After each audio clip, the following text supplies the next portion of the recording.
আপনার আশপাশে অন্য ধর্মাবলম্বীর মানুষ আছে না ভাই?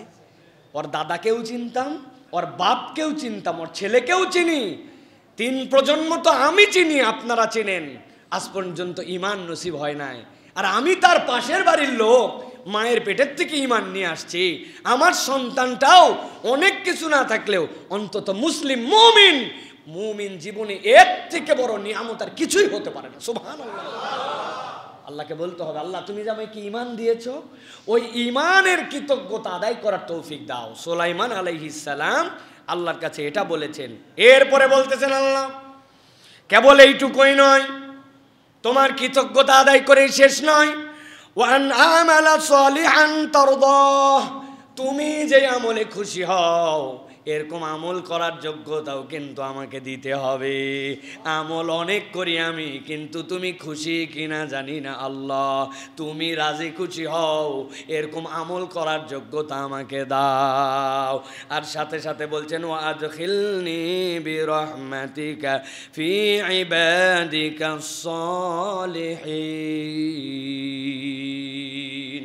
এই রব্বুল আলামিন, আপনি আমাকে প্রবেশ করান আপনার অনুগ্রহে, আপনার দয়া ছাড়া এটা সম্ভব নয়। ফি ইবাদিকাস সালিহিন, আপনার যত নেককার বান্দা আছে তাদের তালিকার মধ্যে আমার নামটা আল্লাহ আপনি উঠায় নিয়েন। আপনি যোগ্যতা দিয়েছেন, আমি আমল আমল করছি অনেক, কিন্তু সেই আমল করার যোগ্যতার কারণে আমি কৃতজ্ঞ হতে পারি নাই, সেই আমল আমার বাতিল হয়ে গেছে। আল্লাহ না না না, আমার নিয়ামতের কৃতজ্ঞতা আদায় করার তৌফিক দাও। আয় রব্বুল আমিন, আমার বাপ মাকে যে নিয়ামত দিয়েছো তারও তৌফিক দাও কৃতজ্ঞতা আদায় করার জন্য। আর আল্লাহ তোমার কাছে ফরিয়াদ দিলাম, তুমি রাজি খুশি যে আমলে, সে আমল করার বেশি বেশি যোগ্যতা আমাকে দাও। আর আল্লাহ সালেহিনদের তালিকায় আমার নামটা উঠায় নাও। আল্লাহুম্মা আমিন বলেন, বলেন আল্লাহুম্মা আমিন। কি দোয়া! তাহলে আগে গেল 2টা, এই জায়গায় 4টা, 6টা দোয়া আল্লাহ রাব্বুল আলামিন সুলাইমান আলাইহিস সালামকে দিয়া আমাদেরকে জানাচ্ছেন। আমি আয়াত নম্বর সহ, সূরা নম্বর সহ বলে দেওয়ার চেষ্টা করছি। যারা এখন শুনছেন, যারা দূর দূরান্ত থেকে শুনছেন, আপনারা এটা নোট করে অন্তত পক্ষে এইটা যেন আমাদের মুখস্থ হয়। এই 15টা আয়াত মুখস্থ না করতে পারলে মানব জীবন আপনার ব্যর্থ। দুনিয়া ফাটায় ফেলছি আমরা, বাপ রে বাপ। কত লম্বা লম্বা কবিতা আমরা মুখস্থ করেছি। অনন্ত অসীম প্রেমময় তুমি বিচার দিনের স্বামী, যত গুণগান হে চির মহান তোমারই অন্তর্যামী, দুলোকে ভুলোকে। আরে বাপরে ভাষা, আরে বাপরে লাইন। বাঙালির কত কবিতা মুখস্থ, কত গান মুখস্থ, এই আয়াতে কারিমা আমাদের মুখস্থ নাই। অথচ আল্লাহ বলছেন, ওয়ালাকাদ ইয়াসসারনাল কুরআনা লিযিকর, আমি আল্লাহ স্মরণের জন্য এর থেকে সহজ আর কিচ্ছুই দেই নাই। আপনি যদি বলেন খুব কঠিন, মুখস্থ হয় না, আল্লাহর সাথে আপনি 2 নম্বরই করলেন। আপনার রব বলছে সহজ আর আপনি বলছেন কঠিন, মিলছে? মিলছে? বলবেন না হুজুর, ওইটা তো আরবদের জন্য বলছে আল্লাহ, তাই না ভাই? কোরআন কি আরবদের জন্য? বাঙালিদের জন্য কোরআন না? আল্লাহ জেনে বুঝেই তো দিছেন আপনার জন্য এটা। অতএব এটা বলার কোনো সুযোগ নাই, আমাদেরকে এটা মুখস্থ করতে। 3 নম্বর নবী, আমি কিন্তু নবীদের নাম ধরবো আপনাদের কাছে, প্রথম থেকে আবার শেষে ধরবো, মনে রাখবেন। 1 নম্বর কোন নবীর কথা বলছি? বলেন বলেন। 2 নম্বর সুলাইমান আলাইহিস সালাম। 3 নম্বরে হযরত নূহ আলাইহিস সালামের দোয়া। নূহ আলাইহিস সালাম, মূলত তার নাম নূহ আলাইহিস সালাম নয়, তার নাম ছিল আব্দুল গফফার। কিন্তু এত আল্লাহর কাছে রোনা জারি করতেন, এত কাঁদতেন, ওই নূহ নাম হয়েছে এই জন্য ক্রন্দনকারী নবী। আল্লাহর কাছে শুধু কাঁদে আর কাঁদে। 1000 বছর জীবন পাইছেন, এই জীবনের 950 বছরই বান্দা ওই মানুষেরকে ডাকতে ডাকতে আর কাঁদতে কাঁদতে তার জীবন পার হয়ে গেছে। আল্লাহ বলতেছেন, নূহ আলাইহিস সালাম আমাকে বলতে শুরু করলো, রব্বি ইন্নী আউযু বিকা আন আসআলাকা মা লাইসা লি বিহি ইলম ওয়া ইল্লা তাগফিরলি ওয়া তারহামনি আকুম মিনাল খাসিরিন। আয় রব, আমি আপনার কাছে একটা বিষয় আশ্রয় প্রার্থনা করি। একটু আগে আপনি আমাকে যখন ওই জাহাজের মধ্যে উঠাইছেন, উঠার পরে যখন আমার সন্তানকে বললাম, ও সন্তান আয় আয়, কথা শোনে না, সে পাহাড়ের উপরে উঠে বলছে এখানে আমার জন্য যথেষ্ট, এই জায়গায় এই পাহাড়ের উপরে জীবনেও পানি উঠবে না। সাথে সাথে নূহ আলাইহিস সালাম আল্লাহর কাছে ফরিয়াদ করে বললেন, হে রব, আমার এই সন্তান তো আমার পরিবার পরিবারের জন্য তোমার কাছে ফরিয়াদ করলাম। আল্লাহর সাথে সাথে আয়াত অবতীর্ণ করছেন, ইন্নাহু লাইসা মিন আহলিক। হতে পারে আপনার গর্ভজাত সন্তান, আপনার ওই রসের সন্তান, আপনার স্ত্রীর গর্ভে আসা সন্তান, কিন্তু ঈমান যদি না থাকে, আল্লাহর সাথে যদি কুফরি করে, আমি আল্লাহ বললাম আপনার নিজের সন্তানও আপনার পরিবার নয়। আল্লাহু আকবার। নূহ আলাইহিস সালাম বুঝে ফেললেন আল্লাহর কাছে আমার এই কথা বলা উত্তম হয় নাই, সাথে সাথে আল্লাহকে বললেন, রব্বি ইন্নী আউযু বিকা মিন সালাকা মা লাইসা লি বিহি ইলম। আল্লাহ, আমি আপনার কাছে ক্ষমা প্রার্থনা করে বলছি, আমার যে বিষয়ে জ্ঞান নাই, এই বিষয়ে যেন আপনার কাছে আর কখনো ফরিয়াদ না করি, আমার চাওয়ার ভুল যেন না হয়। আল্লাহ, সেই বিষয়েও আপনার কাছে কামনা দিলাম। জীবনে কোনোদিন কল্পনা করছেন আমার তো মন চাইছে আমি যা চাইলাম সব, আল্লাহর কাছে এটাও যে ফরিয়াদ হতে পারে? রব বলছেন আমার কাছে চাও, আমার কাছে বান্দা যদি না চায়, আল্লাহ রব্বুল আলামিন বলছেন আমি রাগ করি। কিন্তু ওই রব বলছেন, আমার পয়গম্বর শিখায় দিল, আল্লাহ তুমি আমাকে ওখান থেকেও বাঁচাও, এটাও আমার একটা চাওয়া, যে বিষয়ে আমার জ্ঞান নাই ওই বিষয়ে যেন আমি তোমার কাছে না চাই। সুবহানাল্লাহ। আর যদি এরকম চাওয়া হয়ে যায়, আল্লাহর কাছে বলছেন, আর আপনি যদি আমাকে ক্ষমা না করেন, ওয়া তারহামনি, আর যদি আপনি আমার প্রতি দয়া না করেন, আকুম মিনাল খাসিরিন, আমি তো নিশ্চিত ক্ষতিগ্রস্তদের মধ্যে অন্তর্ভুক্ত হয়ে যাব। কতটা বিনয়ী, কতটা আল্লাহর কাছে দাবিমূলক কথা, যেই কথা আল্লাহর এমন পছন্দ হয়েছে, আল্লাহ কেবল মঞ্জুরি করেন নাই, আপনারা আমার জন্য কোরআনে রেখে দিয়েছেন। সুবহানাল্লাহ। তাহলে এখানে একটা পাইলাম, সেটা কি? মা লাইসা লি বিহি ইলম। আল্লাহ, আমি জানি না, কিন্তু আমি মনে করতেছি এটাই আমার জন্য ভালো হবে। আল্লাহর কম আমার অজ্ঞানবশত এরকম কিন্তু কোনো চাওয়া থেকেও আমাকে হেফাজত করো। আল্লাহ আমাকে আমার এরকম আমি মনে করছি এটা হলেই আমার জন্য ভালো হবে। আমি দেখতে পাচ্ছি এই জায়গায় আল্লাহ কোরআনে বলছেন যে তোমরা কত আশা ইয়াকরাহু শাইআন, তোমরা কত বিষয়কে মনে এটা আমার জন্য ভালো না। আল্লাহ বলছেন তুমি জানোই না ওটা তোমার জন্য ভালো, আর তুমি তোমার দিব্য চোখে দেখতেছ আহা এর থেকে ভালো আর কিছু নাই, কিন্তু এটা মাকাল ফল তোমার জন্য, এটা খাইতেও পারবে না, পাখি পর্যন্ত খাবে না, ঠিক কি না? অতএব প্রিয় ভাইরা, এটা আমাদেরকে অনুভব করে আল্লাহর কাছে বলতে হবে যে রব ভুল চাওয়া থেকে আমাকে হেফাজত কর। আল্লাহুম্মা আমিন বলেন। এটা সূরা হুদ, সূরা হুদের 47 নম্বর আয়াতের মধ্যে আল্লাহ রাব্বুল আমিন এই বিষয়ে আরো বিস্তারিত কথা আছে আগে পিছে মিলায়ে। প্রিয় ভাইরা, এরপরে আরেকটা দোয়া তিনি করেছিলেন আল্লাহর কাছে, হযরত নূহ আলাইহিস সালাম।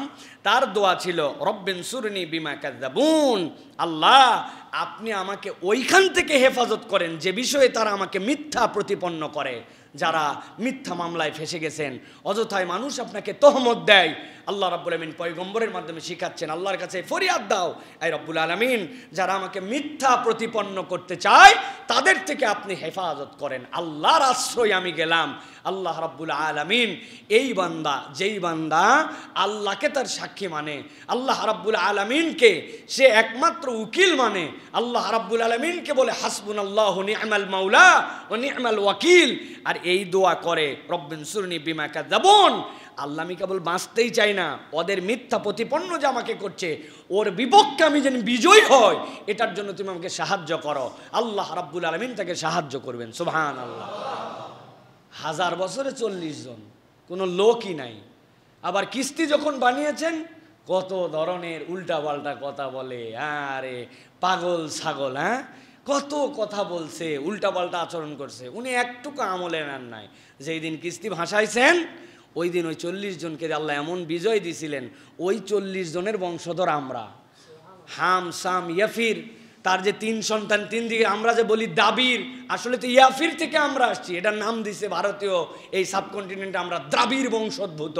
তবে দ্রাবিড়ের একটু আলাদা, আমাদের স্বকীয়তা আছে। এরা কখনো নূহ আলাইহিস সালামের এই সন্তানের রক্তধারা, এরা কখনো পরাধীন থাকতে পছন্দ করে না, এরা সব সময় স্বাধীন ছিল। সুবহানাল্লাহ। একদল আছে ওই যে ফর্সা, আরেক দল আছে কালো, আরেকটা মিক্স, আমরা যে বাদামি চামড়ার মানুষ, এই মানুষগুলা এই ইয়াফিরের বংশ থেকে আমরা আসছি। সব দুনিয়ায় ছিল, কেউ তার পক্ষে নাই। 40 জনের কাফেলাকে আল্লাহ এমন বিজয়ী করছেন কিয়ামত পর্যন্ত তারা তার সন্তান, এমনকি মুহাম্মদ রাসূলুল্লাহ সাল্লাল্লাহু আলাইহি ওয়াসাল্লাম পর্যন্ত তাদেরই বংশের মধ্যে থেকে আসছেন। সুবহানাল্লাহ। অতএব প্রিয় ভাইরা, এই যে আল্লাহ রাব্বুল আলামিন শিখালেন যে আল্লাহ আপনি আমাকে সহযোগিতা করেন কি বিষয়ে, যারা আমাকে মিথ্যা প্রতিপন্ন করে তাদের বিপক্ষে আমার বিজয় দেন, এটা আল্লাহর কাছে আমাদেরকেও বলতে হবে, আল্লাহ যেন কবুল করেন। এরপরে 4 নম্বরে হযরতে দাউদ আলাইহিস সালাম, আল্লাহর বিখ্যাত পয়গম্বর, যেই পয়গম্বর দুনিয়াতে আমরা যে সায়েন্স টেকনোলজি, দুনিয়াতে আমরা যা কিছু দেখতেছি এইটার যে লোহা কেন্দ্রিক বাস্তবতা আল্লাহ এই পয়গম্বরের হাত দিয়ে এইটাকে দিয়েছেন। আজকে পৃথিবীতে যত ধরনের কৃষি পণ্য, যত ধরনের মেশিনারিজের মডিউল, যে এটা দাউদ আলাইহিস সালামের প্যাটেন্ট পেয়েছেন 1 নম্বর, আল্লাহ তাকে প্যাটেন্ট দিয়েছিলেন। এইগুলা হয়তো আমরা জানি না, কিন্তু আল্লাহ বলছেন তাকে আমি লোহা তার হাত দিলে নরম হতো, ওই লোহা দিয়ে দুনিয়ার যত ধরনের যন্ত্র আছে, যা আছে, এইগুলা তিনি নির্মাণ করতে পারতেন। এই জন্য আমরা মনে করি দাউদ আলাইহিস সালাম হচ্ছেন দুনিয়ার মেশিনারিজ জগতের সকল প্যাটেন্ট আল্লাহ তাকে দিয়েছিলেন।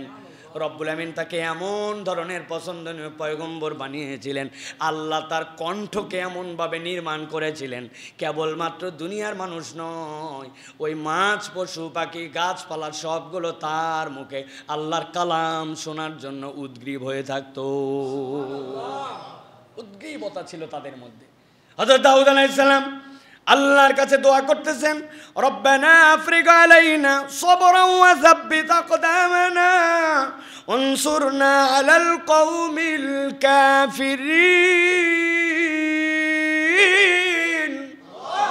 হে রব্বুল আলামিন, আপনার কাছে আমি ফরিয়াদ করি, আপনি আমাকে কত জ্ঞান দিলেন, কত ধরনের যোগ্যতা আমাকে দিলেন, কিন্তু আপনার কাছে ফরিয়াদ আল্লাহ, রব্বানা আফরিগ আলাইনা সবরান, আল্লাহ আপনি আমাকে এমন যোগ্যতা দেন আমি যেন কখনো অধৈর্য না হয়ে যাই, ওয়াসাব্বিত আকদামানা, আমার পাগুলাকে আপনি বলিষ্ঠ করে রাখেন, আমি যেন আপনার দিন থেকে, আপনার লাইন থেকে কখনো বিচ্যুত না হয়। জিজ্ঞাসা করি, বলেন তো ভাই, পয়গম্বররা কার দ্বারা গাইডেড? তাহলে পয়গম্বরের কি পা বিচ্যুত হওয়ার কোনো চান্স আছে? না। শয়তান তাকে ধোঁকা দিতে পারবে না। আল্লাহ রাব্বুল আমিন তাদেরকে মাসুম বানাইছেন, তাদের আমলনামার মধ্যে কোনো গুনাহ আল্লাহ তৈরি করার মতো অবস্থান রাখেন নাই, কেননা গাইডেড বাই আল্লাহ, আল্লাহ তাকে নিজে গাইড করেন। ওই পয়গম্বর আল্লাহর কাছে কতটা বিনয়ী হয়ে বলতেছেন, আল্লাহ আপনি আমাকে আপনার রাস্তায় চলার মতো সবর দেন, ওয়াসাব্বিত আকদামানা, আমার তো এদিক ওদিক চলে যেতে পারে, আমার পাগুলাকে আপনি দৃঢ় করে দেন, ওয়ানসুরনা আলাল কওমিল কাফিরিন, আর আমার বিরুদ্ধচারী কাফের সম্প্রদায় যারা, তার বিপক্ষে আপনি আমার জন্য নুসরতকারী হয়ে যান। আল্লাহু আকবার। তাহলে বান্দা যদি এই কথা বলে, আল্লাহ আগে বলতেছি আমাকে অটলতা, অবিচলতার যোগ্যতা দেন, আমি যেন সাবের হই। সবরের 2টা লেয়ার, as-সাবরুল উলিয়া, as-সাবরুস সুগরা। সবরের সুগরা যেটা, এটা আমরা বুঝি, এক ওয়াক্ত একটু খাওয়ার কষ্ট করেছি, রোগ হয়েছে মেনে নিয়েছি, স্ত্রীর সাথে বনিবনা হয় না তারপরেও তালাক দেই নাই, স্বামীর সাথে ভালো লাগে না তারপরেও এই লোকটার সাথে সংসার করতেছি, এই সবর আমরা করি না ভাই? সন্তান কত রকম ডিস্টার্ব করে তারপরেও সবর করি, এইগুলো কোনোটাই প্রকৃত সবর নয়। সবর হচ্ছে ওইটা, আল্লাহ যে বিধান আপনাকে দিয়েছেন, হুদুদুল্লাহ, ওই হুদুদকে কখনো অতিক্রম করি না। দুনিয়া একদিক, আল্লাহ বলছেন মিথ্যা বলা যাবে না, আমি মিথ্যা বলি না। সুদ খাওয়া যাবে না, সুদ খাই না। নামাজ আগে, নামাজের সময় নামাজ আদায় করি, স্ত্রীকে পর্দায় রাখি, সন্তানকে আল্লাহ দ্বীনের উপরে চলার জন্য অটল অবিচল থাকে, মুখ দিয়ে মানুষকে গালি দেয় না, বান্দার হক পাইলে খেয়ে ফেলতে পারি, কোনো ব্যাপারই না, কিন্তু কেউ দেখেন আল্লাহ দেখে বান্দার হক নষ্ট করি না, এটা হুদুদ, আল্লাহর বাউন্ডারি, এইটার উপরে অবিচল থাকার নাম হচ্ছে প্রকৃত সবর। বাকিগুলো সব মাইনর, ওটা আপনিও পারেন, নন মুসলিমও পারে, আপনিও পারেন, হিন্দুও পারে, ঠিক কিনা? ও বউয়ের সাথে গন্ডগোল হওয়ার পর ঘরে রাখে, ওর সন্তান ডিস্টার্ব করার পরেও তার সাথে থাকে, এটা তো সকলেই পারে, এটা জেনারেল। কিন্তু আল্লাহর হুদুদের মধ্যে অটল অবিচল থাকা এত সোজা নয়। এই জন্য আল্লাহর কাছে তিনি বলছেন, রব্বানা আফরিগ আলাইনা সবরান, আল্লাহ আপনি আমাকে যোগ্যতা দেন আমি যেন সবরকারী হতে পারি। এরপরে কি হতে পারি? আল্লাহ আপনার উপরে যেন আমার পা কখনো পিছলায় না যায়, আমার পাটা যেন পিছলায় না, পিছলাতে তো চাই, শয়তান তো উস্কায় আমারে, আল্লাহ আমি যেন পিছলায় না যায়। আর আল্লাহ আপনার কাছে ফরিয়াদ, আল্লাহ কাফের মুশরিকদেরকে আমাকে তার অধীনে রাখবেন না, আমাকে তাদের এগেনস্টে বিজয় দান করবেন। সুবহানাল্লাহ। পয়গম্বর শিখাই দিয়ে গেছেন প্রিয় ভাইরা। তাহলে এখানে আরও দুইটা দোয়া আমরা পাইলাম প্রিয় ভাই, দাউদ আলাইহিস সালাম। এরপর আমরা চলে যাব 5 নম্বর পয়গম্বর, 10টা পয়গম্বরের দোয়ার মধ্যে। এবার আমরা 5 নম্বরে যাচ্ছি, হযরতে ইউসুফ আলাইহিস সালামের দোয়া। আল্লাহর কাছে হযরত ইউসুফ আলাইহিস সালাম দোয়া করতেছেন, রব্বি কদ আতাইতানি মিনাল মুলক। আল্লাহ, আমি তো কি ছিলাম, আমি তো এমন গোলাম, যেই গোলামকে ওই যে কূপের মধ্যে ফালাই দিয়ে গেল, আমি কিনে নিয়ে চলে গেল। যাওয়ার পরে এরপরে আমার উপরে অপবাদ দিল, ওই অপবাদের কারণে আমাকে গ্রেপ্তার হতে হলো। ভিতরে থাকতে এমন মিরাকল তুমি দেখাই দিলে আল্লাহ। এরপরে রব্বুল আমিন আমার এই পতন থেকে তুমি একবারে তুমি আমাকে সিংহাসনে নিয়ে আসলে। সুবহানাল্লাহ বিহামদিহি। আল্লাহ রব্বুল আমিনের কাছে তিনি বলছেন, রব্বি কদ আতাইতানি মিনাল মুলকি ওয়া আল্লামতানি মিন তাওয়িলিল আহাদিস। যোগ্যতার কিছু না, খুব গভীর মনোযোগ এখানে বোঝার বিষয় আছে। তালেবে ইলমদের জন্য এখান থেকে অনেক তথ্য বের করার আছে। বিনা পুঁজির ব্যবসা ভালো করে বুঝেন। বিনা পুঁজির ব্যবসা বুঝছেন আপনি? কি বিনা পুঁজির ব্যবসা? চুরি করা, তাই তো না ভাই? চুরি করতে পুঁজি লাগে নাকি? না। আল্লাহ বিনা পুঁজির একটা জ্ঞান তাকে দিয়েছিলেন, পুঁজি নাই, পুঁজি আল্লাহ রাব্বুল আমিন দিয়েছেন। কোন যোগ্যতায় উপরে গেলেন? একজন স্বপ্ন দেখে উনি তার ব্যাখ্যা করে, আপনি বুঝছেন কি এই পরিমাণ চালানের মধ্যে আছে? কিচ্ছু নাই। এটা আল্লাহ বুঝাতে চান, আল্লাহ যদি দেন তাহলে আল্লাহ আপনার জন্য যে হিকমার যে জ্ঞান দিবেন, ওখান থেকে আল্লাহ যে কোনোভাবে আপনার জন্য রাস্তা বের করে দিতে পারেন। আল্লাহ অন্য আয়াতে এটার সাপোর্টিংয়ে বলেছেন, ওয়ামাইয়াত্তাকিল্লাহা ইয়াজআল লাহু মাখরাজা ওয়ারযুকুহু মিন হাইসু লা ইয়াহতাসিব। বান্দা, এত চিন্তা করিস, আমি আমার পয়গম্বরকে জেলখানার ভিতরে রাখছিলাম, রাখার পরে কিচ্ছু নাই, কেবলমাত্র স্বপ্নের ব্যাখ্যা করতে পারে, বিনা পুঁজিতেই চালান যেরকম দিয়েছিলাম। আল্লাহ সকল মানুষের জন্য বলছেন, ও মাইয়াত্তাকিল্লাহ। ওই যে ইউসুফ আল্লাহকে ভয় করলো, তাকে ফাঁসানোর চেষ্টা করা হলো, উনি আল্লাহর নাম নিয়ে রওনা হলেন, একে একে দরজা খুলে গেল। ওইখানে যাওয়ার পরে যখন বিচারে যখন বলা হলো তুমি তো খারাপ কাজের প্রস্তাব দিছো, উনি কেবল একটা কথা বললেন, যদি আমি প্রস্তাব দিতাম তাইলে আমার সামনে থেকে কাপড় ছিঁড়া থাকতো, কিন্তু দেখো তো আমার সামনে ছিঁড়া না পেছনে ছিঁড়া। 2 বার জামা দিয়া ইউসুফ আলাইহিস সালাম ডিটেক্টেড হয়েছেন 2 বার। আরেকটা কোনটা বলেন তো? ভাইরা এসে বলল বাঘ খায় ফেলাইছে, বুঝে ফেললেন ইয়াকুব আলাইহিস সালাম না বাঘ খায় না, বলে কাপড় দেখি, কাপড়ে রক্তে মাখামাখি, কিন্তু দাঁতের কামড় দিয়ে ফুটা করার কোনো দাগ নাই। উনি বুঝছেন কিন্তু বলেন নাই। এই কাপড় একবার তাকে এরকমভাবে বাপের কাছে উপস্থাপন করেছিল, আমার সন্তান জীবিত, বাঘ খায় নাই। আর একবার আল্লাহ রাব্বুল আমিন তাকে ওই যে পিছন থেকে তার কাপড় ছিঁড়েছিল ওই খারাপ মহিলা, আল্লাহ ওই কাপড় দিয়ে আবার তাকে দ্বিতীয়বার বাঁচালেন। দুইটাই ছিল তার তাকওয়াদারির রূপ। আল্লাহ বলছেন, ও মাইয়াত্তাকিল্লাহ ইয়াজআল লাহু মাখরাজা। তুমি কেবল তাকওয়া অবলম্বন করে দেখো, বের করার চিপা গলি রাস্তাটা আমি আল্লাহ তোমার জন্য তৈরি করে দিব। ইয়ারযুকুহু মিন হাইসু লা ইয়াহতাসিব। এমন জায়গার থেকে খাওয়াবো তুই গুণে শেষ করতে পারবি না। ব্যাককল কোথাকার, তুই কাউন্ট করবি কেমন করে? আল্লাহ যদি বলেন তুই গুণে শেষ করতে পারবি না, দুনিয়ায় কোনো মেশিন আছে? এই ইহতাসিব মিন গায়রি লা ইয়াহতাসিব, এটার ব্যাখ্যা বিস্তর এসেছে তাফসিরে তাবারির ভিতরে। তিনি বলছেন মূলত এইটার দ্বারা আল্লাহ বুঝাইছেন আল্লাহ তোমার জীবনে বারাকা দিবেন। বারাকা গোনা যায় না। আমি মজা করে মাঝে মাঝে বোঝানোর জন্য বলি, একজন 50,000 টাকা মাসে কামাই করে, 20,000 টাকা বাড়ি ভাড়া, 20,000 টাকা তার খানা মানার খরচ, মাসে 10,000 টাকার মতো তার থাকে। হঠাৎ করে তার অসুস্থতা, তার বাচ্চার অসুস্থতা এমন লেভেলে গেছে যে ওই 10,000 টাকায় তার জন্য যেটা সেভিংস হয় সেইটা দিয়ে কুলায় না, উল্টা আরও ধার দেনা করা লাগছে। আর একজন লোক 25,000 টাকা 20,000 টাকা কামাই করে, 5,000 টাকার বাড়ি ভাড়ায় থাকে, 10,000 টাকা সংসার চালায়, 20,000 টাকার মধ্যে থাকে 5,000, অন্য কোনো খরচ নাই। বছর শেষে হিসাব করে দেখা গেছে 5 বারাং 60,000 টাকা তার কাছে আছে। আর 50,000 টাকার লোক অসুস্থতা নানান দেনার মধ্যে জর্জরিত হয়ে বছরের শেষে দেখে তারও 60,000 টাকা দেনা আছে। বুদ্ধি বিবেক খাটায় বলতে হবে বেনিফিট কি ওই টাকার অঙ্কে না বরকতে? আমার আল্লাহ রাব্বুল আমিন তাহলে কি বলছেন? ইউসুফ আলাইহিস সালাম বলছেন আল্লাহ রাব্বুল আলামিনের কাছে, রব্বি কদ আতাইতানি মিনাল মুলকি ওয়া আল্লামতানি মিন তাউইলিল হাদিস। আয় রব্বুল আমিন, আপনি আমাকে যে জ্ঞান দিয়েছেন, আপনি আমাকে যে মুলুক দিয়েছেন, এটার জন্য আপনার কাছে বলতেছি, ফাতিরিস সামাওয়াতি ওয়াল আরদি আনতা ওয়ালি ফিদ দুনিয়া ওয়াল আখিরা। আয় রব্বুল আমিন, আপনি তো আসমান জমিনের মালিক, তবে আমাকে যেই নিয়ামতি দেন, আমাকে যাই দেন না কেন রব্বুল আলামিন, আপনার কাছে আমি একটা কথা বলতে চাই, আনতা ওয়ালি ফিদ দুনিয়া ওয়াল আখিরা। দুনিয়া আখিরাতে এরা আমার কোনো ওলি নয়, এরা আমার কোনো তত্ত্বাবধায়ক অভিভাবক নয়, আমার অভিভাবক একমাত্র আল্লাহ। যারা দায়িত্ব পাবেন তাদের এখান থেকে শিক্ষণীয় আছে। শিক্ষণীয় বিষয় হচ্ছে, আল্লাহ রাব্বুল আলামিন যদি আপনাকে গাইড না করেন, আল্লাহ যদি আপনাকে ওলি হিসাবে, আপনার তত্ত্বাবধায়ক হিসাবে আল্লাহ যদি আপনাকে মাহফুজ না রাখেন, তাহলে এই ক্ষমতায় আপনাকে বিরাট বড় খারাপ দিকে নিয়ে যেতে পারে। যেই মানুষটা আগে ভালো মানুষ ছিল, পাওয়ার পর পরে পরিবর্তন হয়ে গেছে, পাওয়ার পর পরে ওই মানুষটা অসৎ হয়ে গেছে, এরকম হাজার হাজার নজির আমাদের আছে না ভাই?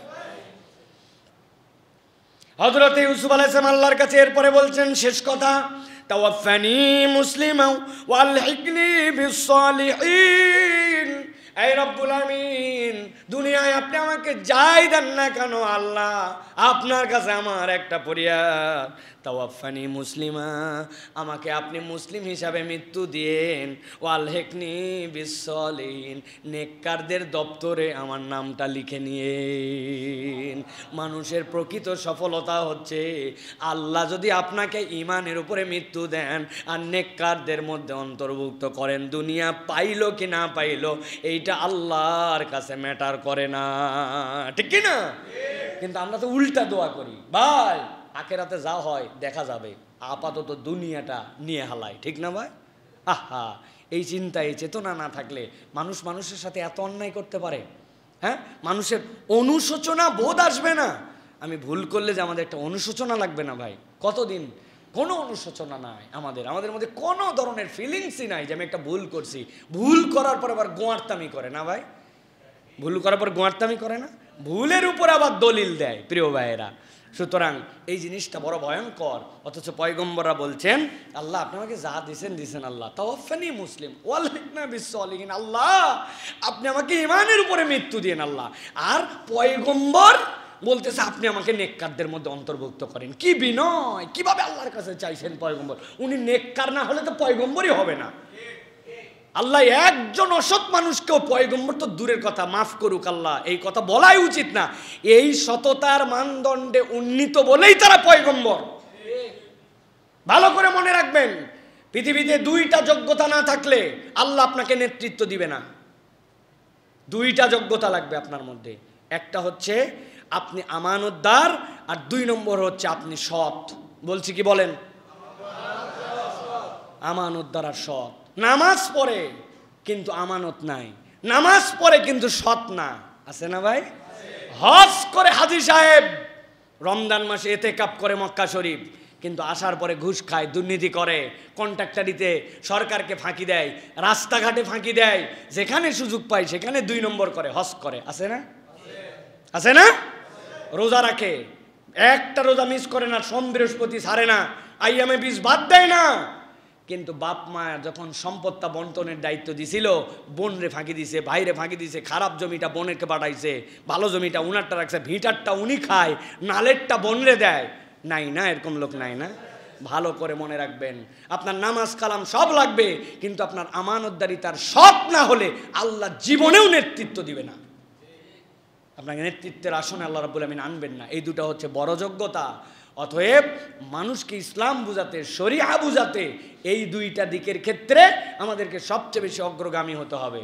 অনেক সময় আমরা মনে করি, যারা আমরা তালেব ইলম, যারা আমার ছাত্র, আমার আর আমানতদারিতার কি আছে, জায়গা মতো যাই, তারপরে আমি পথ পাইলে আমানতদার হব। প্রত্যেক মানুষের আমানতদারিতা আছে। আপনার ওস্তাদ আপনাকে যে পড়া দিছে, আপনি ওই পড়া ঠিক মতো শেখেন নাই, যে কাজ করার কথা ছিল আপনার বাপ মা আপনাকে পাঠাইছে, আপনি ওইখানে ফাঁকি দেন, তো আপনি কেমনে আমানতদার হলেন? আপনারা পড়তে পাঠাইছে, আপনি ঢুড্ডামি করে বেড়ান, আপনি অমুক তমুক জায়গায় দৌড়ায় বেড়ান, আপনাকে যেইভাবে এলেম তলব করতে বলা হয়েছে আপনি নোট গাইড অমুক তমুক থেকে সামারি করে মূল আপনি সেই জায়গায় যান না, তা আপনি আমানতের খেয়ানত করছেন, তো আপনার সততা কোত্থেকে আসবে?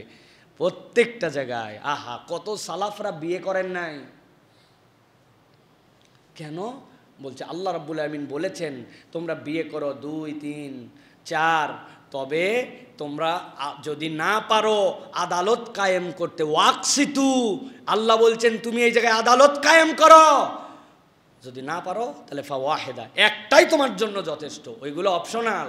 এখন আমরা বিয়ে নিয়েও তামাশা বানাইছি, 2 বিয়া পাইকারি সুন্নত বানাইছি, 3 বিয়া, এত সহজ নয়। ইসলামের বিধান নিয়ে তামাশা করবেন না, ফাজলামি করবেন না। আল্লাহ বলছেন একটাই করো, তুমি আদালত কায়েম করতে পারো কিনা, ইনসাফ করতে পারো কিনা। সালাফরা বিয়ে করেন নাই জামাই আমার বইয়ের হক আদায় করতে পারবো কিনা, এই ভয়ে।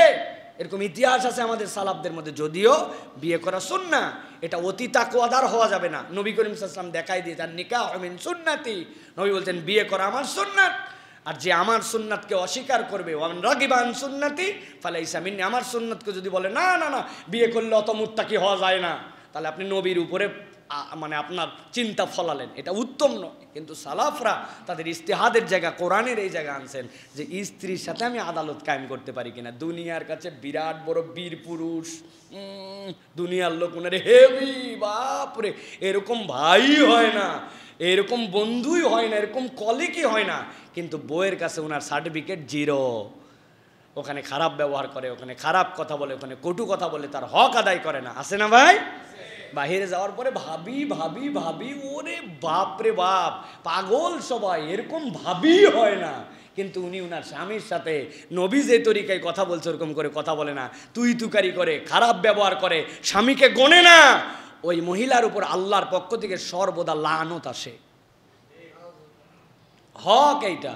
এই জন্য এটা মনে রাখবেন, আল্লাহ রাব্বুল আলামিন ওয়াল হিকনি বিস সালিহিন, এই সালেহ মানে কি?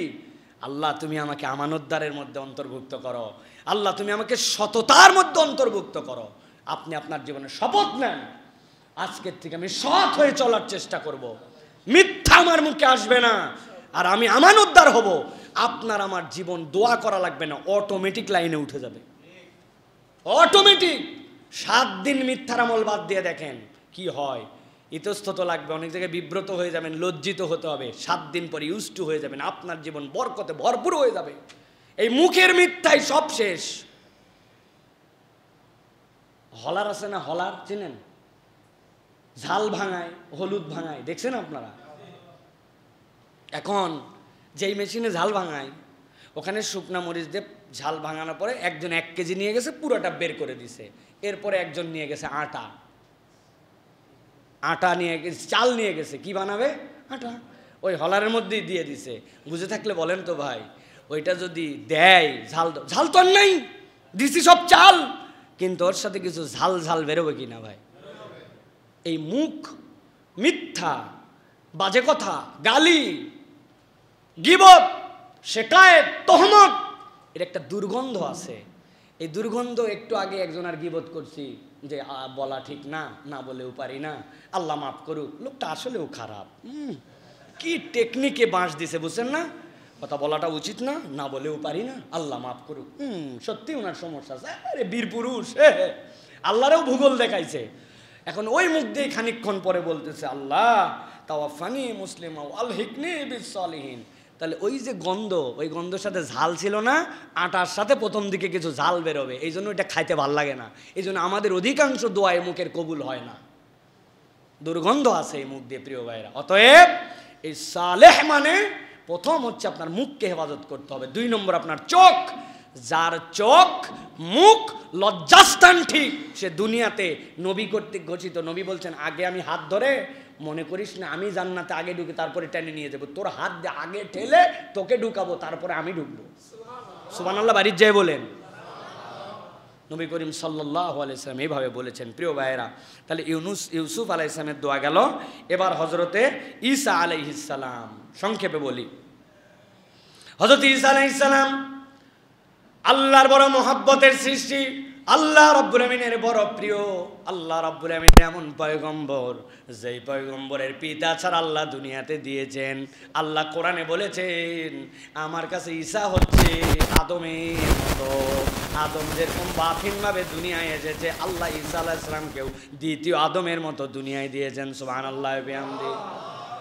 আল্লাহ রাব্বুল আমিন বলছেন ওই ঈসা আলাইহিস সালাম আল্লাহর কাছে ফরিয়াদ দেয় তার কওমের জন্য। কওম যখন তাকে স্বীকার করে না, তার সাথে উল্টাপাল্টা কথা বলে, অথচ কওম জানতো ঈসা তো ওই লোক যখন মরিয়ম বলেছেন যে আমি তো কথা বলবো না, আমার মুখ বন্ধ, জিজ্ঞাসা করার কিছু থাকলে ওর কাছে জিজ্ঞাসা করো। লোকজন বলছে পাগল ছাগল নাকি কেবল পেটের থেকে বাড়াইছে ওর কাছে, তাও ইশারা করে বলছেন যদি শুনতে মন চায় তার কাছে বলো। যেই ব্যক্তি শুরুর দিনেই বলেছিল ইন্নী আব্দুল্লাহ, আমি আল্লাহর গোলাম, এইটা আল্লাহর পক্ষ থেকে জেনে বুঝে বলছে। তারা চিন্তা তাকে ছোটোর থেকেই যে তিনি পয়গম্বর, কিন্তু তিনি তার কথা যখন শোনে না, তিনি তখন আল্লাহর কাছে সামগ্রিকভাবে দোয়া করছেন ইন তুআযিবহুম ফাইন্নাহুম ইবাদুক ওয়া ইন তাগফির লাহুম ফাইন্নাকা আনতাল আজিজুল হাকীম। সূরা মায়দার 118 নম্বর আয়াতের মধ্যে আল্লাহ বলছেন এই দোয়াটা এত ইউনিক দোয়া, আল্লাহর নবী আপনার আমার নবী সারা রাত নামাজের মধ্যে এই এক আয়াতে কারিমা দিয়ে 5 ঘন্টা দোয়া করেছে। হযরত কাতাদা বলতেছেন ইয়া রাসূলুল্লাহ সারা রাত আপনি এই আয়াত দিয়ে দোয়া করলেন, ঈসা আলাইহিস সালামের দোয়া। আয় রব্বুল আমিন আপনি যদি তাদেরকে শাস্তি দেন আপনাকে বলার মতো কেউ নাই, আর যদি আপনি তাদেরকে ছেড়ে দেন তাহলেও তো আপনি তাদের রব। আল্লাহর কাছে এমন বিনয়ীভাবে বলেছেন। নবীজি এক আয়াত দিয়ে সারা রাত দোয়া করার পরে কাতাদা বলি ইয়া রাসূলুল্লাহ এক আয়াত দিয়ে সারা রাত। আল্লাহ নবী বললেন কাতাদা এই আয়াতের সাথে আমি যেইটা বলেছি সেইটা তো তুমি শুনতে পাও নাই। হাদিসের মধ্যে আসছে ইন্নী সাআলতু শাফাআত লি উম্মতি, আমি আমার উম্মতের জন্য আল্লাহর কাছে শাফাআত চেয়েছি। ঠিক ফজরের আগ মুহূর্তে আল্লাহ ফেরেশতা নামায় নবীজিকে জানাইছেন আপনি যে সারা রাত এক আয়াত দিয়া দিয়া উম্মতের জন্য দোয়া করলেন ওয়াহিয়া নাইলা, এইটা আল্লাহর পক্ষ থেকে আপনার জন্য মঞ্জুর করা হলো। তবে ছোট্ট একটা শর্ত দেওয়া হয়েছে লিমাল্লা ইউশরিক বিল্লাহি শাইআ, আপনি সকলের জন্য শাফাত করতে পারবেন যদি সে কেবলমাত্র শিরিক থেকে বিমুক্ত হয়। সুবহানাল্লাহ। এই দোয়াকে আল্লাহ এমন পছন্দ করছেন, কি আবেগের কথা। আল্লাহ শাস্তি দিতেই পারেন, আপনি যদি আমাকে ছাঁটাই করেন তাও আপনার আমি বাড়ির চাকর, আর আপনি যদি আমাকে রেখে দেন তাও আপনার বাড়ির চাকর, আপনি আমার বিদায় করলেও আমার জায়গা নাই যাওয়ার। এমন আবেগের কথা আল্লাহর এত পছন্দ হয়েছে, কবুলই করেন নাই, আপনার আমাকে বাঁচানোর জন্য আল্লাহ এটা কোরআনে দিয়ে দিয়েছেন। সুবহানাল্লাহ। জীবনে এই আয়াত দিয়ে দোয়া করছে আল্লাহর কাছে ফুল লাইফে যে আল্লাহ শাস্তি দিলেও আপনার বান্দা, আর আপনি যদি আমার ছাড় দেন তাও আপনার বান্দা। আল্লাহ এরকম আবেগ দিয়া এই শব্দ দিয়া এই কোরআনের এই দোয়াগুলার দাম আছে ভাই। কেন দাম আছে? আমার বিখ্যাত উদাহরণ আপনাদের মনে থাকার কথা, ওই যে মন্ত্রী সাহেব পিএস নিবে, ভুলে গেছেন আপনারা? হ্যাঁ, মন্ত্রী পিএস নিবে, ডিক্লার দিয়ে দিছে পেপারে। ওনার বোনের কাছে খবর গেছে যে আমার তোর ভাগিনা আছে এই পদের জন্য উপযুক্ত, আর তুই দিলি বিজ্ঞাপন। মন্ত্রী বলছে বুবু বড় বোন এটা একটা প্রসিডিউর, দেওয়াই লাগে, তবে টেনশন করো না, আমার ভাগিনা চাকরি কেমনে দেওয়া লাগে আমি দেখবো। বলেন তো এই কথা যদি বলে ভাগনার চাকরি মিস হয়? এটা কথা বলেন, মিস হয়। বলছে দরখাস্ত লেখা আমারে দিবি। 2 দিন পরে গেছে যাই বলছে মামা দরখাস্ত লেখার তো আগে অভ্যাস ছিল না, তো এখন আপনি যদি মেহরবানি করে একটু আমাকে বলে দেন তাহলে আমি দরখাস্তটা লিখি। বলছে ব্যাকফল কথাকার, পড়ালেখা তো কিছু শিখিস নাই, লেখ। বরাবর মন্ত্রী বিষয় পিএস নিয়োগের জন্য আবেদনপত্র। বলতেছে কে? মন্ত্রী। এই দরখাস্ত নিবে কে? মন্ত্রী। খানিকক্ষণ পর ভাগনা বলছে মামা আপনি বলেন আমি লিখি, কোন বানান ঠিক হয় কোন বানান ভুল হয় মামা আপনি একটু শর্টশর্ট করে লিখে দেন, আমি পরে ঠিক করে নেব। এখন মন্ত্রী মামার আবদার ভাগনার আবদার, মন্ত্রী লিখতেছে বরাবর মন্ত্রী। কে লিখতেছে ভাই? চাকরি কে দিবে? মন্ত্রী। এই চাকরিও মিস হওয়ার চান্স আছে যদি প্রধানমন্ত্রীর দপ্তর থেকে আবার চিঠি যায়, ভাগনা ভাগনা সব উড়ে যাবে, ঠিক কিনা ভাই? কিন্তু আল্লাহ রাব্বুল আলামিন যে দোয়াগুলা শেখাচ্ছেন যে রব্বি আদখিলনি মুদখালা সিদ, হে আল্লাহ আপনি আমাকে সত্যের মধ্যে প্রবেশ করান, বলতেছে কে? কবুল করবে কে? এই দোয়া মিস হবে, একটু বিবেচনা করেন। আল্লাহ কেন এইগুলা দিলেন? যেন বান্দার এইগুলা আমি কবুল করব জন্যই দিছি। সুবহানাল্লাহ। আল্লাহ রাব্বুল আলামিন হযরত ইয়াকুব আলাইহিস সালামকে দেবার দোয়া শিখাচ্ছেন। হযরত ইউসুফ আলাইহিস সালামের আব্বা ইয়াকুব আলাইহিস সালাম যখন তার কাছে এসে নানান কথা বলা হয়েছে, বলার পরে বলছে আপনার সন্তানের খবর নাই, এত কাঁদতেছেন কেন আপনি? আমরা কি আর সন্তান নাই নাকি? আমরা ব্যথা বেদনা বুঝি না নাকি? আপনি কি আপনার ওই বেনিয়ামিন আর আপনার ইউসুফের জন্য আপনি পাগল হয়ে গেছেন কেন? মন খারাপ করলেন, কিন্তু মন খারাপ করে মুখ দিয়ে এমন একটা কথা বললেন, ইন্নামা আশকু বাসি ওয়া হুজনি ইলাল্লাহ। আর তোমাদের কাছে আমি বলবো না। আজকে জানালাম আমার দুঃখ, আমার দুর্দশা সব কিছু আমি আমার আল্লাহকে বলবো। আল্লাহ বললেন নবীর এমন এই দোয়া, ইয়াকুবের এই দোয়া ছোট্ট তিনটা শব্দের মধ্যে আল্লাহর কাছে এমন ধাক্কা মারেছে। আল্লাহ রাব্বুল আলামিন এইটা বুঝে আল্লাহ তাকে এমন সান্ত্বনা দিয়েছেন, তার সাদা চোখকে আবার রব্বুল আলামিন আবার আলো ফিরাই দিয়েছেন। তার সন্তান যেটা হারাইছিল এটাকে বাদশা করে তার কাছে আবার ফেরত দিয়েছে। খালি বলছে কি আমার দুঃখ, আমার বেদনা আর তোমাদের কাছে বলবো না, উনার কাছে বলবো, আমার রব যিনি তার কাছে বলবো। আল্লাহ রাব্বুল আমিন এই জন্য বলতেছেন, সাথে সাথে সে বলেছিল ওয়ালাম মিনাল্লাহি ওয়া আলামু মিনাল্লাহি মা লা তা'লামুন, আমি আমার আল্লাহকে যতটা চিনি তোমরা ততটা চেনো না। কি আবেগের কথা! আমি যার কাছে আমার মনের দুঃখ বলবো ও আমার যত বড় বন্ধু, তুমি চিনবা না ও কত বড় বন্ধু। আল্লাহর কাছে এই কথা বলা মাত্র রব্বুল আলামিন ইয়াকুব আলাইহিস সালামের মনের মধ্যে শান্তি ঢুকাই দিয়েছেন। দুঃখ আছে আমাদের ভাই? চিন্তা আছে? নাই না? যদি চিন্তা আর দুঃখ না থাকে তাহলে তো এই দোয়া করা লাগবে না। আর দুঃখ বেদনা চিন্তা পেরেশানি থাকলে এই দোয়াটা আল্লাহর কাছে করতে হবে। আল্লাহ রাব্বুল আমিন তাহলে কথা শুনে নেবেন প্রিয় ভাইয়েরা। এরপরে 8 নম্বর পয়গম্বর হযরত ইব্রাহিম আলাইহিস সালাম অনন্য একটা দোয়া করেছেন।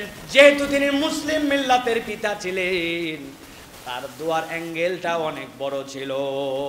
আল্লাহ বলতেছেন আমার পয়গম্বর আমার কাছে দোয়া করলো, ইব্রাহিমুল কওয়াইদা মিনাল বাইত ওয়া ইসমাঈল, খানায় কাবা নির্মাণ হয়ে গেল, ঘর হয়ে গেল, আল্লাহর ঘর সেখানে হয়ে গেল, আল্লাহ রাব্বুল আমিনের নির্দেশে বানানো হলো।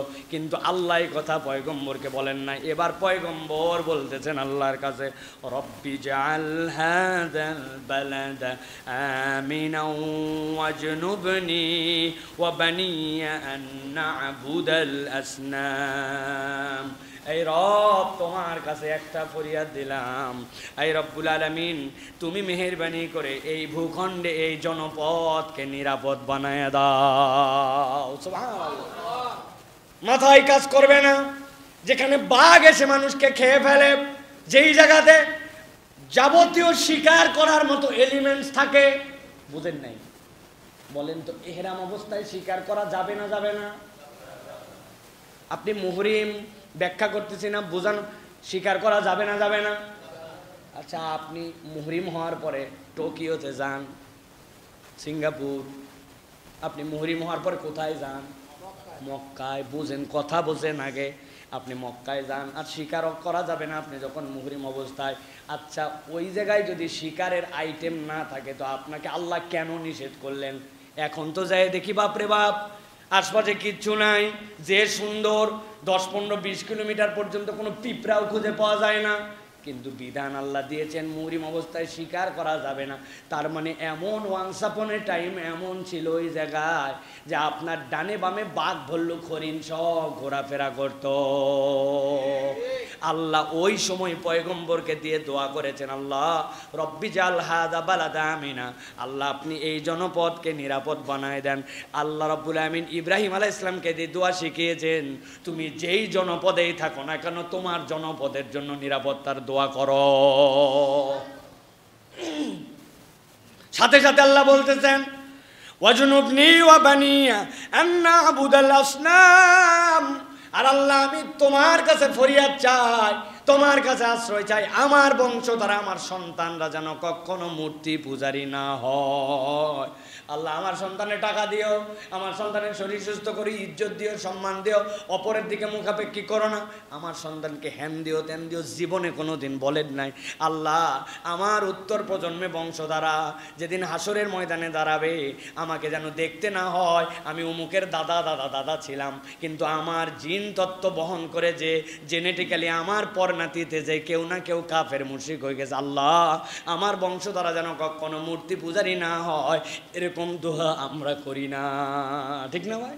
কত চাই, কত কামনা করি, কিন্তু কিয়ামতের দিনে যদি যাই দেখি আমি মুসলমান ছিলাম, আমার ছেলে মুসলমান, এর পরের প্রজন্ম যায় মুসলমানের পরিচয় দেয় নাই। দুনিয়া পেয়ে গেছেন কিন্তু ঈমান নাই, আপনার বংশে আপনি কচু পান নাই, কিচ্ছু পান নাই। আপনি কত বিদ্যা বুদ্ধি শিখাইছেন আপনার সন্তানে, গর্ব করে বলে, ফটর ফটর করে ইংরেজি বলতে পারে, অ্যাজ লাইক অ্যান আমেরিকান। বাপরে ইংরেজি পারে, গণিত ক্যালকুলাসের মাস্টার, কোডিং জানে, বাপ রে বাপ, এখন থেকেই গেমিং করতে পারে, এখন থেকেই প্রোগ্রাম লিখতে পারে, বাপ রে যোগ্যতা। ভাই দোয়াই কুনুতটা বলতো, আমার ইমাম সাহেব জানে, দোয়াই কুনুত ইমাম সাহেব জানে, সূরা ফাতিহা ইন্না আতানা কুলু আল্লাহ ছাড়া কোনো সূরা জানে না। এরকম অনেক ম্যাট্রিক পাস করা বাচ্চা কাচ্চা, এসএসসি পাস করা বাচ্চা কাচ্চা আছে, যদিও এগুলো আমাদের উত্তরবঙ্গে ঢাকায় নাই, ঢাকায়ও আছে। হ্যাঁ যাক, এই জন্য আল্লাহ নবী সাল্লাল্লাহু আলাইহি সাল্লামকে দিয়ে শিখাচ্ছেন আল্লাহ রব্বি হাবলি মিনাস সলিহিন, সূরা সাফফাত 37 নম্বর আয়াত, আর ইব্রাহিম আলাইহিস সালামের দোয়া সূরা ইব্রাহিম 35 নম্বর আয়াত। ভালো করে শিখে নিয়ে বাচ্চা কাচ্চার জন্য এই দোয়াটা করেন প্রিয় ভাইরা। 9 নম্বরে হযরতে মূসা আলাইহিস সালামের দোয়া, ফিলিংসের দোয়া। কোরআনে 3টা ফিলিংসের দোয়া আছে, এর মধ্যে এইটা একটা দোয়া, অন্যতম একটা দোয়া। আল্লাহ রাব্বুল আলামিন বলতেছেন মূসা যখন প্রাণের ভয়ে পালায় গেল, যাওয়ার পরে খাবার নাই, জানের আতঙ্ক সব কিছু, এরপরে যে বসলো, বসার পরে দেখে 2টা কূপ, ওই কূপের মধ্যে দিকে কিচ্ছুই নাই, কিন্তু একটুখানি পানি ওঠে, কিন্তু আল্লাহর কাছে বান্দা এমন কৃতজ্ঞ হলো। মুফাসসিররা ব্যাখ্যা করছেন, আপনারা সূরা কাসাসের 23 নম্বর আয়াত থেকে ব্যাখ্যা পড়ে দেখবেন, আপনারা যারা মুফাসসিররা ব্যাখ্যা করছেন আল্লাহ এই কথার দ্বারা বাকি মূসা আলাইহিস সালামকে নবুয়ত থেকে সব কিছু নিয়ামত দান করেছে। মূসা আলাইহিস সালাম নবুয়তের পরবর্তীতে আল্লাহর কাছে এত প্রিয় পয়গম্বর হলেন যে শেষ পর্যন্ত রব্বুল আলামিন তাকে কালিমুল্লাহ বলেছেন, একমাত্র পয়গম্বর যিনি মন চাইলে আল্লাহর সাথে সরাসরি কথা বলতে পারতেন। সুবহানাল্লাহ। সকল পয়গম্বরের জন্য ভাই আমার দম লাগতো, কিন্তু মূসার মন চাইছে আমার রবের সাথে কথা বলবো, রবের কথা শুনতেও পারতেন, রবের কাছে ডাইরেক্ট নিজের কথা বলতে পারতেন। মুফাসসিররা বলছেন তার একমাত্র কথা আল্লাহর সাথে তার ফিলিংসের, ওই ফিলিংসের কারণে আল্লাহ রাব্বুল আলামিন এই নিয়ামত দিয়েছিলেন। কি বলেছিলেন? রব্বি ইন্নী লিমা আনজালতা ইলাইয়া মিন খায়রিন ফাকির। এই রব তুমি আমাকে যে নিয়ামতি দাও না কেন, সেটা যত ক্ষুদ্রাতি ক্ষুদ্রই হোক না কেন, আমি তোমার নিয়ামতের জন্য ভিক্ষুক। রব তোমার নিয়ামতের জন্য আমি ভিক্ষুক। রব্বি ইন্নী লিমা আনজালতা ইলাইয়া মিন খায়রিন ফাকির। আল্লাহ আমি ফকির, আল্লাহ তুমি যা এক ড্রপ পানি দিছো আমাকে, ওইটারে ভিক্ষুক আমি, আল্লাহ আমি ওইটার জন্য ভিক্ষুক। আরেকজন পয়গম্বরের অনুভূতি ছিল, তিনি ছিলেন হযরত আইয়ুব আলাইহিস সালাম। আল্লাহ সোনা দানা দিয়ে ভরাই দিলেন, শরীর সুন্দর করে দিলেন, আর জান্নাতের টিড্ডি এসে গায়ে পড়ছে। উনি ওই টিড্ডিগুলা, ওই যে ঘাস ফড়িং, কিন্তু ফড়িংয়ের পাখাগুলা সব সোনা দিয়ে বানানো, আর শরীরটা রূপার। জান্নাত থেকে সে চুমু দেয়, তার শরীরের মধ্যে এত সুন্দর আল্লাহ বানায় দিয়েছেন তাকে। তো উনি ওইগুলো সব জড়ো করে করে ওখান থেকে গায়েতে পড়ে যায়, এখানে রাখেন। আল্লাহ ফেরেশতাদের পাঠালেন, আরে ডানের দিকে পাহাড় পুরাটা সোনা বানাই দিলাম, বামেরটা পুরা রূপা বানাই দিলাম, বাড়িঘর সব দিয়ে দিলাম, তাও ফরিং কুরায় কেন আমার পয়গম্বর? এত লোভ কেন? আল্লাহ জানেন, আল্লাহ শুনতে চান। সে বলছে আল্লাহ তোমার কাছ থেকে আসা কোনো কিছুই আমার কাছে ক্ষুদ্র নয়, এই সোনা দানা দিয়ে আমি কি করব, কিন্তু আমার রব ভালোবেসে আমার গায়ে পাঠাচ্ছেন ওইটা দেওয়ার, তা আমার রবের নিয়ামতকে আমি কেমনে ফেলে দিই, এই জন্য জড়ো করে রাখতেছে আল্লাহ। আল্লাহ এমন খুশি হয়েছেন তাদের প্রতি, আল্লাহ আয়াত কোরআনের সন্নিবেশ করে দিয়েছেন আল্লাহ রাব্বুল আলামিন। এই জন্য ফাস্তাজাবনা লাহু ওয়া নাজ্জাইনাহু মিনাল গাম, এলে এক একটা পয়গম্বরের উত্তর দিয়েছেন রব্বুল আলামিন এইগুলা। অতএব প্রিয় ভাইরা, রব্বি ইন্নি লিমা আনজালতা ইলাইয়া মিন খায়রিন ফাকির, আল্লাহর প্রত্যেকটা নিয়ামতকে অবারিতভাবে নিতে হবে। এই জন্য টাকা পয়সা যত্ন করে রাখতে হয়, বাড়ি গুছায় রাখতে হয়, নিজের আয়ত্তের মধ্যে। এই যে বলা হয় না, মাদ্রাসা বাড়ির মধ্যে রাখবেন না, চুলার নিচটা পরিষ্কার করে রাখবেন, নিজের আয়ত্তের মধ্যে নিজে গুছায় সব কিছু চলবেন। এটা প্রত্যেকটা আমার নিয়ামত আল্লাহ আমাকে দিয়েছে, ওইটাকে আমি সম্মান করি। বাচ্চা কাচ্চা অনেক সময় আমাদের বাড়িতে আমরা খুব বকা দেই, খাতার পাতা ছিঁড়ে টিড়ে ফেলে দেয়। না, এটা ফেলে দেওয়া যাবে না, এটা আল্লাহর পক্ষে নিয়ামত। ওইটা ফেলারও একটা তরিকা আছে, যেইভাবে ফেলতে হবে ওইভাবে ওইটা ফেলতে হবে, নচেত আল্লাহ রাব্বুল আলামিন অসন্তুষ্ট হয়ে যেতে পারেন। রব আপনাকে এরকম নিয়ামত দিয়েছেন, এই নিয়ামতের কৃতজ্ঞতা আদায় করা আল্লাহ রাব্বুল আলামিন পয়গম্বরকে শিখিয়েছেন। 17টা গেল 9 পয়গম্বরের দোয়ায়। এবার চলেন শ্রেষ্ঠ নবী মুহাম্মদুর রাসূলুল্লাহ সাল্লাল্লাহু আলাইহি ওয়াসাল্লামের। এরপরে আমরা 3টা দোয়া দেখব, 3টা আয়াতে কারিমার মধ্যে নবীজি দোয়া করতেছেন আল্লাহর কাছে, রব্বি আদখিলনি মুদখালা সিদকিন ওয়া আখরাজা সিদকিন ওয়াজআললি মিন লাদুনকা সুলতানান নাসীরা।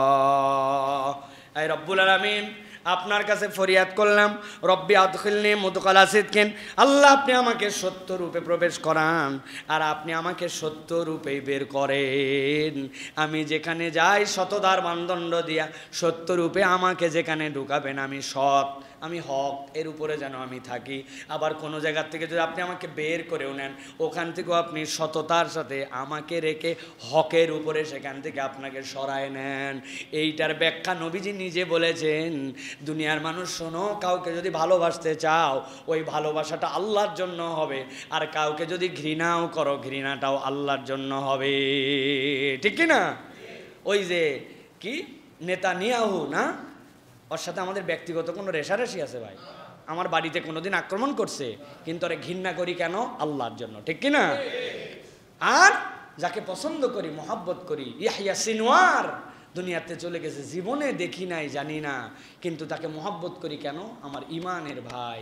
যতদিন এই পৃথিবী টিকে থাকবে, ইয়াহইয়ার নাম টিকে থাকবে ইনশাআল্লাহ। প্রিয় ভাইরা, এই যে মহাব্বত, এই যে ঘৃণা, এটা নবী করিম সাল্লাল্লাহু আলাইহি ওয়াসাল্লাম এটার দ্বারা বুঝিয়েছেন। এরপর আল্লাহর কাছে বলছেন, ওয়াজআললি মিন লাদুনকা সুলতানান নাসীরা। আলাদা কেবল এই আয়াতের উপরে একটা জুমা হতে পারে। আল্লাহ নবী বলছেন, আল্লাহ আপনি আমাকে ক্ষমতা দেন, তবে ওই ক্ষমতাটুকু দেন যেটার সাথে আপনার সাহায্য আষ্টে পিষ্টে লেগে থাকে।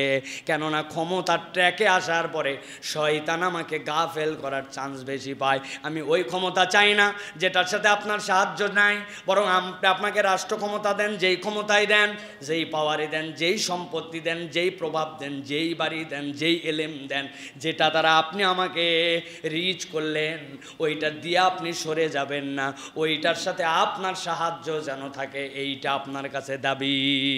সুবহানাল্লাহ। নবীজির দোয়া মানে কি? ইউনিভার্সাল।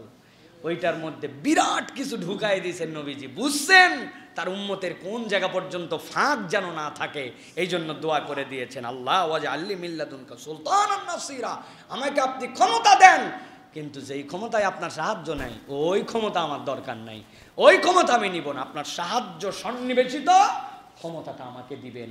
এটার আরেকটা ব্যাখ্যা হচ্ছে, আল্লাহ আপনি আমাকে যাই করান শয়তান যেন আমাকে গাফেল না করতে পারে, সেই ক্ষমতাটাও সাথে আমাকে দিয়েন। অনেক সালাত আদায় করতে পারি, তাহাজ্জুদ আদায় করতে পারি, কিন্তু শয়তান আমাকে রিয়া করাচ্ছে, মনে মনে বুঝাচ্ছে যে কেউ আর ভালো মানুষ নাই, আমি আমার ইবাদতে ভালো, আল্লাহ এতে তো আমি শেষ হয়ে যাব, তো ইবাদতের যোগ্যতা দিয়ে আমার কি লাভ? তাহলে যেইটার দ্বারা শয়তান থেকে আপনি আমাকে বাঁচাবেন ওই ক্ষমতা আমাকে দেন। সুবহানাল্লাহ বিহামদি।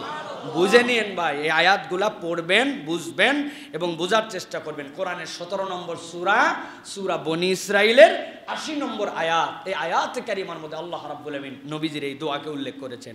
এরপরে নবী করিম সাল্লাল্লাহু আলাইহি সাল্লাম দোয়া করছেন 10ম পয়গম্বরের 19 নম্বর দোয়া। আল্লাহর কাছে বলতেছেন, রব্বানা আতিনা ফিদ দুনিয়া হাসানাতাও ওয়া ফিল আখিরাতি হাসানা ওয়া কিনা আযাবান নার। পড়েন সকলে, রব্বানা আতিনা ফিদ দুনিয়া হাসানাতাও ওয়াফিল আখিরাতি হাসানা ওয়া কিনা আযাবান নার। আমিন বলেন আমিন। এমন দোয়া আল্লাহর নবী করলেন, কোরআনে যদি আর একটাও দোয়া না থাকতো, এই একটা দোয়ার মধ্যে সকল দোয়া আল্লাহ রাব্বুল আলামিন ঢুকাই দিয়েছেন। এই রব, দুনিয়াতে আমার জন্য যা হাসানা হবে, হাসানার ব্যাখ্যা দীর্ঘ। আল্লাহ যা যা আমার জন্য কল্যাণ, কেবল কল্যাণ শব্দ দিয়ে হাসানাকে ব্যাখ্যা করা যায় না। এই রব্বুল আমিন, আপনি আমার জন্য যেইটা সুন্দর সেইটা আমাকে দিবেন, আর পরকালেও যেইটা আমার কল্যাণ হবে সেটাও আপনি আমাকে দিবেন। এখানে মুকাদ্দাম করার দুনিয়াকে ব্যাখ্যা করেছেন মুফাসসিরিনে কেরাম, আর দুনিয়া মাজরাউল আখিরা। আপনি পরকালের জিন্দেগিতে কোন লেভেলে থাকবেন, দুনিয়া থেকে কামাই করতে হয়। অথবা এর দ্বারা দুনিয়ার কেবল নিরেট ইনকাম নয়, বরং পরকালের জন্য যা ভালো হবে ওইটা দুনিয়াতে আমার জন্য কল্যাণকর কামাই দিও।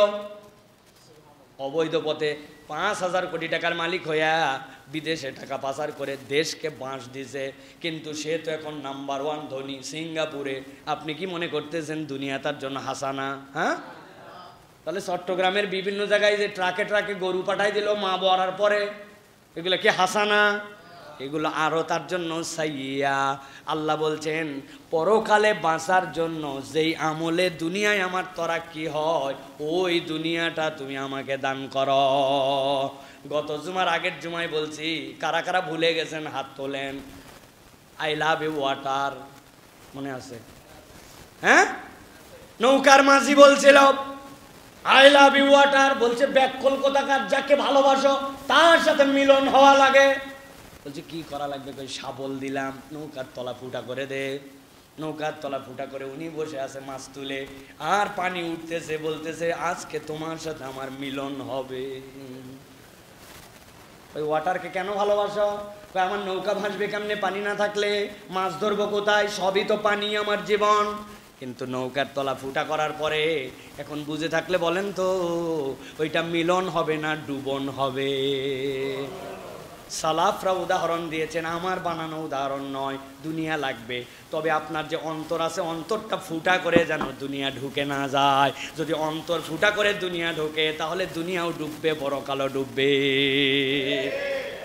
এই জন্য নবীজি দোয়া করতেছেন, রব্বানা আতিনা ফিদ দুনিয়া হাসানা ওয়া ফিল আখিরাতি হাসানা ওয়া কিনা আযাবান নার।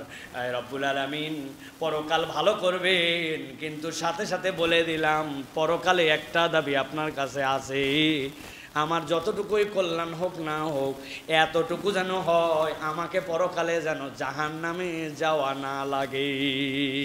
যেই ব্যক্তি ওমান যুহজি আনিন নার ওয়া উদখিলাল জান্নাতা ফাকাদ ফাজ।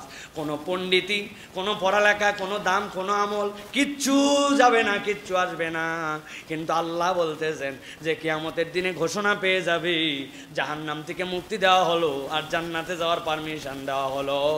আল্লাহ বলছেন সেই হচ্ছে প্রকৃত সফল। নবীজি এক দোয়ার মধ্যে সব ঢুকাই দিয়েছেন, দুনিয়া চাই, আখেরাত চাই। আর আল্লাহ তোমার কাছে ফরিয়াদ, মেহেরবানি করে রব্বুল আলামিন জাহান্নাম থেকে আমাকে বাঁচায়ো। আল্লাহু আকবার। আরো একটা জিনিস খেয়াল করতে হবে, এগুলাই নবীজি সবগুলাই জমা মুতাকাল্লিম ব্যবহার করেছেন। অনেক পয়গম্বরের দোয়া আছে রব্বি ইন্নি, রব্বি জাআল্লি, কিন্তু নবী বলতেছেন রব্বানা আতিনা ফিদ দুনিয়া হাসানা ওয়া ফিল আখিরাতি হাসানা ওয়া কিনা। এখানে ইয়াই মুতাকাল্লিম দিয়ে নিজের দিকে নিসবত করেন নাই, পুরো উম্মতকে আল্লাহর নবী টানছেন। সুবহানাল্লাহ। আল্লাহ আমাদেরকে মাফ করো। এটার ব্যাখ্যা কি জানেন? এটা একটা হিডেন ব্যাখ্যা। সেটা হচ্ছে নবীর দোয়া আল্লাহ কবুল করছেন। এই নবীজির দোয়া কবুল হয়েছে, তাহলে নবী বলছেন আল্লাহ আমাদেরকে জাহান্নাম থেকে মুক্তি দাও। খালি আপনি উম্মতের তালিকায় থাকতে পারলে ইতিমধ্যে আমাদের জন্য দোয়া কবুল হয়ে গেছে। ফিল করেন দিল দিয়া, খালি আলগা আলগা কথা শুনে চলে যায় না। আমি মাঝে মাঝে বলি এই জন্য ফিল করবেন দিল দিয়া। আল্লাহ রাব্বুল আমিন আমাদেরকে বোঝার তৌফিক দেন। সর্বশেষ 23 নম্বর সূরা, সূরা মুমিনুনের 94 নম্বর আয়াতের মধ্যে নবীজি একটা দোয়া তার উম্মতকে শিখাইছেন, যেটা আল্লাহ পছন্দ করে কোরআনে রেখেছেন। রব্বি ফালা তাজআলনি ফিল কওমিজ জালিমিন। আল্লাহ যে কওমের মধ্যে অন্তর্ভুক্ত হই, আপনি কখনো আমাকে জালেমদের অন্তর্ভুক্ত করবেন না। কার মধ্যে থাকা যাবে না? জালেম। খুব সাবধান, কিয়ামতের দিনে যখন আমলনামা উঠবে, এই আমলনামায় এই কিতাবকে 3 ভাগে ভাগ করা হবে। একটা হচ্ছে মুমিন মুসলিহ, যারা নেককার, আল্লাহ রাব্বুল আলামিন যাদেরকে বিনা হিসাবে জান্নাতে দিবেন, আর একটা বিনা হিসাবে জাহান্নামে যাবে, কোনো হিসাব মিসাব নাই। আর একটা থাকবে জালেম, ওদের হিসাব হবে, এরপরে আল্লাহ রাব্বুল আলামিন জান্নাত জাহান্নাম এইগুলো পরে, তবে হিসাব হবে। এই জালেমরা হচ্ছে সবচেয়ে বড় আটকানো, আটকায় যাবে। এই জন্য প্রিয় ভাইরা, কখনো নিজেদেরকে আল্লাহর কাছে সবসময় অবমুক্ত রাখার চেষ্টা করতে হবে। আল্লাহ আমাকে জালেমদের মধ্যে তুমি অন্তর্ভুক্ত করো না। আমরা অনেক সময় না চাইলেও জালেম হয়ে যাই, হই না ভাই? হয়ে যায়, পরিস্থিতির শিকারে আমাকে জুলুমকারী বানায় ফেলে, এমন অবস্থা হয়ে যায়। অতএব সেখান থেকে বাঁচার জন্য নবীজি বলছেন আল্লাহর কাছে সাহায্য চাও। রব্বি ফালা তাজআলনি ফিল কওমিজ জালিমিন, আল্লাহ আমাকে জালেমদের অন্তর্ভুক্ত করো না। আমি কিছুই করি না, কেবল মনে মনে সমর্থন করি, না কোনো পদ আছে, না কোনো ধরনের আমার তাদের সাথে লেনদেন আছে, আমি একটু মন থেকে সাপোর্ট করি। আপনি যে জালেম কওমের সাথে যুক্ত হয়েছেন আপনি জানেনই না। এই আদর্শ থেকে বের হয়ে আসা অনেক কঠিন। বাংলাদেশে অনেক কথা বলা হচ্ছে, অমুককে নিষিদ্ধ করো, তমুককে রাখো, এখানে বলতেছে নিষিদ্ধ করলেই কি তার মন থেকে মুছে ফেলা সম্ভব কিনা। প্রিয় ভাইয়েরা, ভালো করে বোঝেন, আপনি জালেমদের কওমের সাথে যেন অন্তর্ভুক্ত হন না। জালেমের কওমের সাথে সবসময় যায় মিছিল করা, স্লোগান দেওয়া লাগে না। মনস্তাত্ত্বিক সমর্থনেও ওই জালেম যখন অন্যের প্রতি জুলুম করবে আর আপনি তার আদর্শকে সাপোর্ট করবেন, আপনিও জালেমদের অন্তর্ভুক্ত হতে পারেন, ঠিক না? এই জন্য বলা হয় আদ-দাল্লু আলাল খায়রি কাফাইলিহি, সুস্পষ্ট হাদিস। কিচ্ছু করে নাই, 2 টাকা আগে দিয়ে দিছে, এরপরে 2000 কোটি টাকা একজন দিছে। ওই 2000 কোটি টাকা, 2 টাকা দিয়ে যদি কল্যাণকারী রাস্তা দেখায়, পিছনে তার সোয়াব চলতেই থাকে। আর একটা অন্যায় করে গেছে একজন, আপনি কিছুই করেন না, একটু সমর্থন করি, ভাই বাপ দাদার থেকে হয়ে আসছে ভাই। আহা, কত সস্তা কথা না? আল্লাহ রাব্বুল আলামিন নবীকে দিয়ে শিখাচ্ছেন, রব্বি ফালা তাজআলনি ফিল কওমিজ জালিমিন, 23 নম্বর সূরা মুমিনুন 94 নম্বর আয়াত। পরে দেখবেন নবী এমনি এমনি বলেন নাই, জেনে বুঝে বলেছেন, আল্লাহ আমাকে জালেম কওমের মধ্যে অন্তর্ভুক্ত করবেন। আমিন বলেন। আল্লাহ রাব্বুল আলামিন এই দোয়াগুলি আমাদের জীবনে করার তৌফিক দান করেন। তাহলে 10টা পয়গম্বর, 15টা আয়াত, কয়টা দোয়া? 20টা। আল্লাহ আমাদেরকে এই দোয়াগুলি আমাদেরকে বেশি বেশি করে আমাদের পরিবার পরিজনকে করার তৌফিক দান করেন।